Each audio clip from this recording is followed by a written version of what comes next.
मोदी सरकार के dream project एक देश एक चुनाव को करा पाना क्या देश के अंदर इतना आसान होने वाला है? क्या हमारे देश का चुनाव आयोग इतना मजबूत हो गया है कि वो देश के अंदर एक साथ चुनाव करा पाए?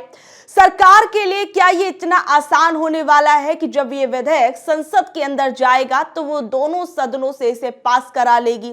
फिर उसके बाद क्या विपक्ष जिस तरीके से एक देश एक चुनाव का लगातार विरोध करता आया है, तो इस विरोध का सामना मोदी सरकार कैसे करेगी?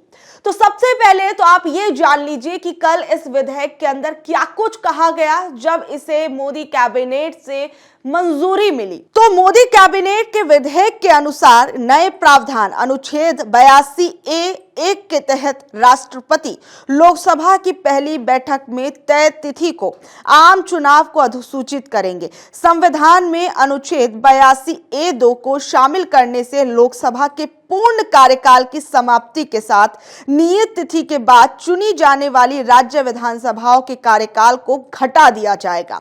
उन्हें अगले लोकसभा चुनाव के साथ तालमेल बिठाते हुए उसी समय कराया जाएगा। यानी अब आप समझिए कि अगर 2029 के अंदर देश के अंदर चुनाव होने हैं, लोकसभा के चुनाव होंगे, तो उस समय तक अगर किसी राज्य की विधानसभा का कार्यकाल 2 साल 3 साल के लिए भी रह रहा होगा तो उसे भंग करा दिया जाएगा और इन सभी राज्यों के चुनावों को एक साथ लोकसभा के चुनावों के साथ कराया जाएगा। ऐसे में कई राज्य इससे आपत्ति जता रहे हैं, कई विपक्षी पार्टी के नेताओं के बयान सामने आए हैं। तो सबसे पहले तो आप ममता बनर्जी ने जो कुछ कहा उसे समझिए। ममता बनर्जी जिन्हें लेकर यह कहा जा रहा था कि वो बड़ी आसानी से इस एक देश एक चुनाव के साथ होती हुई नजर आएंगी, लेकिन सबसे बड़ी प्रतिक्रिया तो उनकी तरफ से ही सामने आ गई है और उन्होंने एक देश एक चुनाव का पुरजोर तरीके से विरोध किया है। ममता बनर्जी ने कहा, असंवैधानिक और फेडरल विरोधी एक राष्ट्र एक चुनाव विधेयक को लाने का फैसला किया है। यह सावधानी पूर्वक सोचा गया सुधार नहीं है। यह भारत के लोकतंत्र और संघीय ढांचे को कमजोर करने के लिए बनाया गया एक सत्तावादी नजरिया है। टीएमसी सांसद संसद में इस कड़े कानून का पुरजोर विरोध करेंगे। और वहीं अखिलेश यादव की तरफ से भी सरकार के इस फैसले पर तंज कसा गया। अखिलेश यादव ने कहा कि एक देश एक चुनाव न सिर्फ अव्यवहारिक है बल्कि अलोकतांत्रिक व्यवस्था भी है। उन्होंने कहा कि कभी-कभी सरकारें अपने कार्यकाल के बीच में अस्थिर हो जाती हैं, इसलिए लोग लोकतांत्रिक प्रतिनिधित्व के बिना रह जाएंगे। इसके लिए संवैधानिक रूप से चुनी गई सरकारों को बीच में ही भंग करना होगा, जो जनमत का अपमान होगा। तमिलनाडु के मुख्यमंत्री एमके स्टालिन की तरफ से भी बयान सामने आया। उन्होंने सीधे कटाक्ष करते हुए मोदी सरकार पे कहा कि अव्यवहारिक और अलोकतांत्रिक है। यह क्षेत्रीय आवाजों को मिटा देगा, संघवाद को खत्म कर देगा, शासन चलाने में रुकावट बनेगा। आम आदमी पार्टी के राज्यसभा सदस्य संजय सिंह ने कहा कि मोदी सरकार का एक ही नारा है, एक राष्ट्र एक अडानी। वो सिर्फ भारत की संपत्ति बेचने के लिए एक दोस्त चाहता है, वो उसके लिए काम कर रहा है। अगर देश में एक चुनाव होगा तो बीच में अगर सरकार अल्पमत में आ जाए तो क्या होगा? क्या कोई मध्यावधि चुनाव नहीं होगा? अब विपक्षी पार्टियों ने जिस तरीके से अपनी तल्ख प्रतिक्रिया जाहिर की, उसके बाद अब सबसे बड़ी चीज आप समझिए कि आखिर में इस विधेयक को सदन में पास कराने में क्या दिक्कत आएगी और देश में एक चुनाव कराने में भी कितनी पापड़ जो है वो मोदी सरकार को बेलने पड़ सकते हैं, वो आप जरा समझिए। दरअसल सूत्रों का कहना है कि अगर मौजूदा विधेयक को बिना बदलाव किए पारित किया जाता है तो नियत तिथि सिर्फ 2029 में चुने जाने वाली लोकसभा की पहली बैठक के दौरान ही अधिसूचित कर दी जाएगी, क्योंकि अगली लोकसभा का पूरा कार्यकाल 2034 तक होगा। यानी 2029 के चुनाव के बाद जो पहली बैठक होगी उसी में राष्ट्रपति 2034 के लोकसभा और विधानसभा चुनाव एक साथ कराने की घोषणा करेंगे। लेकिन ये तभी मुमकिन है जब बीजेपी के नेतृत्व में एनडीए इसी शक्ल में बना रहे और उसके पास प्रचंड बहुमत बना रहे।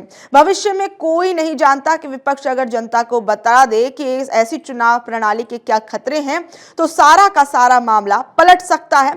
और फिर उसके बाद आप समझ सकते हैं कि मोदी सरकार के इस ड्रीम प्रोजेक्ट को टूटने में भी समय नहीं लगेगा। सबसे बड़ी चीज अब ये भी है कि जिस तरीके से ये पूरा का पूरा चुनाव होगा, उसमें आज के समय में मोदी सरकार जो है वो सिर्फ मोदी जी की पार्टी की ही सरकार नहीं है, बल्कि नीतीश और नायडू के सहयोग से इस सरकार को चलाया जा रहा है। जिस तरीके से बहुत से पिछले कुछ समय से हम देख रहे हैं कि बहुत से मोदी सरकार के फैसलों को नीतीश नायडू आंखें दिखाते हुए आए हैं, तो ऐसे में क्या इस फैसले के साथ नीतीश नायडू जाते हुए नजर आएंगे, नहीं आएंगे, ये भी सबसे बड़ा सवाल है। हालांकि अभी उनकी पार्टी की तरफ से इस पर कोई स्टैंड क्लियर नहीं किया गया है, लेकिन क्या आने वाले समय में नीतीश नायडू की पार्टी बीजेपी पार्टी के इस रुख के साथ जाती हुई नजर आएगी? जिस तरीके से अगर आज के समय में सरकार जो है वो सबसे बड़ी चीज तो जो पहले एक बीजेपी पार्टी कहती थी कि हम 400 पार आएंगे, 400 पार जो है वो लाएंगे, लेकिन 400 पार किस तरीके से सिमट गया, या कहें कि उसका सपना बीजेपी का चूर चूर हो गया और सहयोग से सरकार चलानी पड़ रही है। तो आने वाले समय में क्या बीजेपी का हाल बेहाल हो सकता है? जो आज के समय में स्थिति है, क्या वो बद से बदतर भी हो सकती है? ये भी बड़ा सवाल है। तो ऐसे में एक देश एक चुनाव कैसे बीजेपी पार्टी करवा पाएगी? ऐसे में कैसे एनडीए इस रुख को अपना पाएगा? इस बीच में चुनाव आयोग के साथ क्या क्या दिक्कतें हो सकती हैं, वो भी जरा आप समझिए। चुनाव आयोग के लिए चुनौतियां। देश में चुनाव कराने की जिम्मेदारी भारत के चुनाव आयोग ईसीआई के पास है। जब 2029 में राष्ट्रपति अगले तय चुनाव की तारीख अधिसूचित करेंगे, तब चुनाव आयोग का काम शुरू होगा। आयोग को विधानसभा और लोकसभा के लिए एक साथ मतदान की सुविधा के लिए नई इलेक्ट्रॉनिक वोटिंग मशीनों के लिए ऑर्डर देने की जरूरत होगी। ईवीएम का पूरा डिजाइन बदलना पड़ेगा। पार्टियों की संख्या लोकसभा और विधानसभा में अलग अलग ही रहेगी। इसका तालमेल ईवीएम में बैठाना आसान नहीं होगा। ईसीआई के एक अधिकारी का कहना है कि एक साथ चुनाव के लिए ईवीएम की संख्या दोगुनी करने के लिए कम से कम 2.5 से 3 साल की जरूरत होगी। इसमें पड़ने वाली चिप्स और अन्य सामग्रियों की खरीद में ही 7 से 8 महीने लगेंगे। ईवीएम बनाने वाली कंपनी ईसीआईएल और बीईएल को अपना उत्पाद बढ़ाना पड़ेगा, क्योंकि वो अभी भी बड़े पैमाने पर ईवीएम का प्रोडक्शन नहीं कर पा रहे हैं। चुनाव आयोग कम से कम 3 साल अपनी तैयारी के लिए मांगेगा। तो अब ऐसे में चुनाव आयोग के सामने जो परेशानियां थी वो मैंने आपके सामने रखी, और जो जिस तरीके से आज के समय में अपने सहयोगी दलों के साथ मिलकर बीजेपी अपनी सरकार चला रही है, तो क्या वो बीजेपी के रुख के साथ खड़े होते हुए नजर आएंगे? ये अपने आप में बड़ा सवाल है। वहीं विपक्ष को किस तरीके से जो बीजेपी सरकार है वो समझाएगी, और कैसे सदन के अंदर जो विधेयक है वो पास हो पाएगा, ये अपने आप में बड़े सवाल एक देश एक चुनाव के विवाद के बीच गूंज रहे हैं। बहरहाल आप लोगों का इस बारे में क्या कुछ कहना है, नीचे दिए गए कमेंट बॉक्स में जरूर बताइएगा।